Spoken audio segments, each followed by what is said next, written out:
Hello friends, मैं Shweta Oberoi, astrologer, numerologist, Vastu specialist टेली से। आज हम आपसे बात करने वाले हैं पंचक की। पंचक का नाम आपने बहुत बार सुना होगा और पंचक को मोस्टली आपने तभी सुना होगा जब किसी की डेथ होती है। मोस्टली वहीं पर सुनाई देते हैं कि किसी की डेथ हुई है तो पंचक में तो नहीं हुई है। लेकिन पंचक सिर्फ इसी चीज़ के लिए नहीं है।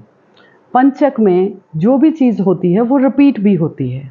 कुछ लोग प्रॉपर्टी बनाते हैं, कुछ लोग गाड़ी खरीदते हैं, कुछ लोग गोल्ड में इन्वेस्ट करते हैं।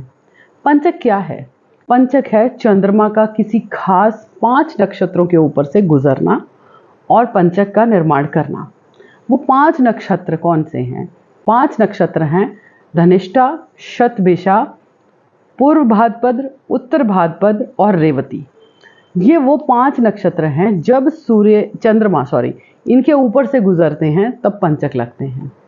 जितने पंचक होते हैं उस समय, जिस समय किसी की डेथ हुई, उतने ही साथ में गुड्डे बनाकर या एक पिंड बनाकर साथ में जलाए जाते हैं। ऐसी मान्यता है कि जब किसी का पंचक में डेथ होती है तो उसके घर के उतने ही लोग साथ जले जाते हैं। तो पंचक में जिसकी डेथ होती है उसके साथ तो ये चीज़ें होती हैं। लेकिन पंचक का सिर्फ इसी में यूज़ नहीं होता है। कुछ लोग इन पंचक पर प्रॉपर्टी लेते हैं, कुछ गोल्ड खरीदते हैं और कुछ लोग इसमें गाड़ी खरीदना पसंद करते हैं। पंचक में बहुत सारी शुभ चीज़ें हुई होती हैं और कुछ अशुभ चीज़ें भी होती हैं।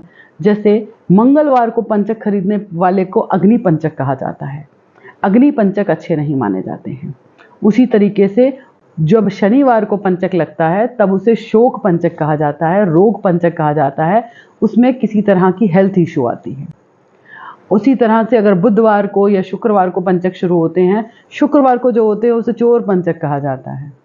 ये कुछ चीज़ें हैं जो पंचक में नहीं करनी चाहिए, पंचक में अवॉइड की जाती हैं और कुछ चीज़ें पंचक में ही खास की जाती हैं। जैसे अगर गृह प्रवेश करना चाहते हैं तो पंचक में कर सकते हैं। ठीक है, चलिए, जय माता दी।